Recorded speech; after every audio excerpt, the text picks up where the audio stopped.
que ha corroído los estratos de nuestra sociedad, todavía en Colombia hay gente buena, amén. Todavía hay políticos honrados, amén. Todavía hay gobernantes honrados. Así que uno puede decir que todo es orfeo, que todo es falso, porque todavía queda algo rescatable. Y lo mismo con Salomón, no puede decir que todo es vanidad, porque no es cierto. Lo que pasa es que cuando uno se mete la nariz en todas partes, termina como el aburrido, diciendo que todo es vanidad. Ojalá que usted se cuide de no meter la nariz en todas partes y querer saberlo todo, porque va a llegar a la misma conclusión de Salomón, de que todo es vanidad. Pues bien, ahí en el libro del Cantar de los Cantares, capítulo 2, tengo este estudio que lo he bautizado con el nombre de El llamamiento del amado. El llamamiento del amado. Vamos a dar lectura de los versículos 10 hasta el versículo 17. Cantar de los Cantares, capítulo 2, versículos 10 al 17. ¿Tienen la Biblia? Vamos a leer alternadamente. A mí me gusta que leamos como se debe. Hay dos maneras de leer. Corrientemente, que es lo que la gente hace, lee corrientemente. Atropella las comas, los puntos y comas, los dos puntos, las admiraciones, atropella todo eso, porque piensa que seguramente unas moscas con las patas suyas de tinta se pararon ahí y dejaron esas cosas. No, eso no es. Esa es la puntuación de la lectura. Yo no quiero que me lean corrientemente. Yo quiero que leamos correctamente. Para que la gente que no tiene Biblia pueda aprovechar la lectura, oyéndolo leerse correctamente, no corrientemente. Entonces empiezo yo para leer correctamente. Versículo 10. Mi amado habló, coma. ¿Sí oye? Mi amado habló, coma, y me dijo, dos puntos. Levántate, coma, oh amiga mía, coma, hermosa mía, coma, y ven, punto. Siga.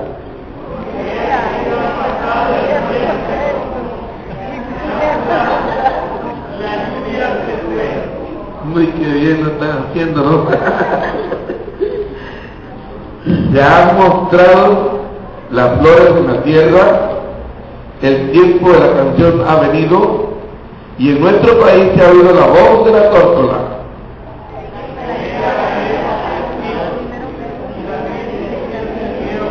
¿Qué pasó con los demás? Sigan.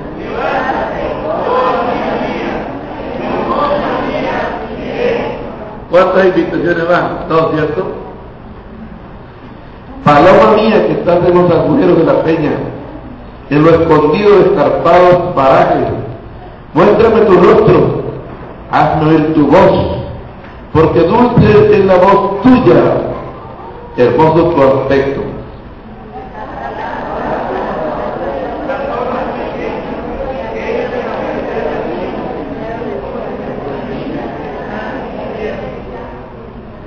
Están nerviosos conmigo. Yo no sé por qué la gente se pone nerviosa cuando yo les digo que leamos bien. No van a leer entre los dientes, lea claro, como leo yo, para que los demás se beneficien. Mi amado es mío y yo suya, punto y coma.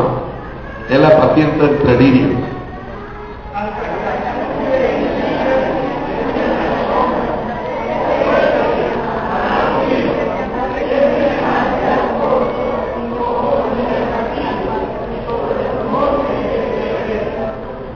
O como el cervatillo de los montes de Betel, porque ahí no hay nada. Amén. Inclinen su cabeza y vamos a orar. Señor Jesús, estamos frente a tu palabra y queremos que el mismo Espíritu que inspiró a los que la escribieron nos inspire a nosotros que queremos entenderla. Bendice a mis oyentes y bendíceme a mí dándome facilidad de palabras para ser práctico, para ser sencillos y llevarle esta palabra directamente al corazón de parte tuya. En tus manos nos entregamos todos y pedimos tu santa bendición en el nombre de Jesús. Amén. ¿Cuántos de los que están aquí creen que han sido llamados por el Señor? Amén. Y si todavía usted no ha sido llamado, que está nuevo, la primera vez que viene, le pido que me escuche para que usted también llegue a ser uno de estos. El llamamiento del amado y el propósito que tengo con esta enseñanza es que ustedes y yo podamos entender que el Señor nos llamó para que estuviéramos con Él. ¿Para qué? El Señor nos llamó ¿para qué? Para que estuviéramos con Él. A Él lo seguían las multitudes, pero Él escogió a 12 de entre esa multitud para que estuvieran todo el tiempo con Él. Amén. Amén. ¿Para que estuvieran cuánto tiempo? Todo el tiempo con Él. Bien. Hermanos, cuán a menudo olvidamos el llamamiento que Dios nos hace. En momentos de entusiasmo dijimos al Señor: estoy listo a dejarlo todo por estar a tu lado, por seguirte todo el tiempo. Eso lo dijimos algún día. Y comenzamos a andar con Él y a tener a su lado lindas experiencias. Pero luego vinieron cosas, ¿no? Nos nombraron para algo, allá en el trabajo, en alguna parte, vinieron cuestiones que empezaron a separarnos de ese tiempo que dijimos que era para el Señor, que estaríamos con el Señor. Y empezamos a andar de un lado para otro, y ahí comenzó nuestra ruina espiritual. Cada vez que usted se quiera consagrar a Dios, cada vez que usted se quiera dedicar a Dios, va a encontrar dificultades. Eso me enseña San Pablo diciendo: todo aquel que quiera vivir piadosamente va a tener problemas, va a tener dificultades. Hace 12 años comencé unas sesiones de oración en la iglesia a las 4:30 de la mañana. Tenemos 12 años de programa. Y los esposos, un esposo de una señora nuevo, empezó a sentirse inquieto porque la señora madrugaba para venir a la iglesia. Ustedes saben que mucha gente nos calumnia diciendo que todas las mujeres de la iglesia son unas mujeres del pastor. Entonces la señora se venía para el culto, y como no era ella y yo solamente que veníamos, sino que veníamos muchos más, al marido le dio curiosidad y empezó a seguirla a ver qué era lo que hacía. Pues quiero decirle que terminó yendo al culto de oración también. Amén. Porque se dio cuenta de lo que hacíamos y le gustó. Así que, hermanos, podemos decir que si Dios nos ha llamado para que estemos con Él, es para que estemos con Él. Eso no quiere decir que usted no va a trabajar. Es que mucha gente confunde la magnesia con la gimnasia, o la gimnasia con la magnesia. Y no es así. Nosotros tenemos que trabajar y hacer las demás cosas, pero estar con el Señor no significa que yo tengo que estar todo el tiempo en la iglesia. Estar con el Señor significa que donde yo esté parado, ahí el Señor está conmigo. Amén. Ahí está conmigo. Ahora, la Biblia nos habla de los apóstoles. La iglesia primitiva comenzó a crecer mucho. El día de Pentecostés se añadieron 3,000 que fueron bautizados. Después, con la sanidad del cojo, se convirtieron 5,000.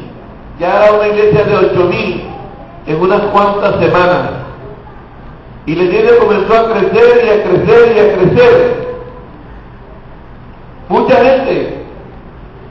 Y en medio de todo ese crecimiento, el capítulo 6 del libro de los Hechos nos dice que se instalaron en la iglesia unos comedores populares para darle comida a la gente recién convertida, a la gente que no tenía dónde comer. Y la Biblia dice que los apóstoles cayeron en esa red, se pusieron a servir a las mesas. Los había llamado el Señor para servir las mesas. ¿Es un pecado servir a las mesas? No. Servir a las mesas y servir al prójimo no es ningún pecado. Pero el Señor no los había llamado a ellos para servir a las mesas. Los había llamado para que estuvieran con Él. Eso es lo que dice Marcos capítulo 3, versículos 13 y 14. ¿no? Allá dice que los llamó para que estuvieran con Él. Y los discípulos se enredaron en las mesas y ya no tenían tiempo para orar ni estudiar la palabra. Si usted lee con cuidado el libro de los Hechos capítulo 6, encontrará que dice: entonces hubo murmuración de los griegos contra los hebreos, porque sus viudas eran menospreciadas en la repartición diaria. Y hubo un amago de división en la iglesia. La primera iglesia, la iglesia primitiva, tuvo 3 clases de miembros. Los miembros hebreos, que eran los judíos. Los miembros griegos, que eran de descendencia judía, pero que no eran judíos completamente. Ya van 2 tipos de miembros. Y los prosélitos, que eran gentiles, que se convertían al judaísmo. Esos 3 clases de miembros formaban la iglesia primitiva. Y ahí fue donde se presentó el problema. Ahí. Y hubo un amago de división. ¿Qué dijeron los apóstoles entonces? Cuando se presentó ese amago de división, llegaron a esta conclusión: no es bueno que nosotros sirvamos a las mesas, hagamos estas buenas obras, ayudemos a las viudas. Esa tarea es buena, pero eso no fue lo que nos mandó a hacer el Señor. No es bueno que nosotros dejemos la oración y la palabra por servir la mesa. Y llegar a un acuerdo, vamos a nombrar a unas personas que se encarguen de hacer este trabajo, mientras nosotros vamos a persistir en hacer aquello para lo cual el Señor lo había llamado. ¿Para qué lo había llamado? ¿Para qué lo había llamado? Para que estuvieran siempre con Él. Entonces, nombraron una comisión milimétrica, 7 diáconos. 3 eran hebreos, 3 eran griegos y 1 era gentil. Completamente milimétrico en el gabinete, para que todos estuvieran pendientes de lo que les pertenecía. Los griegos defendían a los griegos, los hebreos a los hebreos y los prosélitos a los prosélitos. Ahí había una representación milimétrica para todos. La milimetría la enseñó el Espíritu Santo. Amén. Amén. Amén. Voy a mostrar para que usted no piense que estoy inventando vainas, ¿no? No estoy inventando nada. Eso está escrito en Hechos capítulo 6. Mire,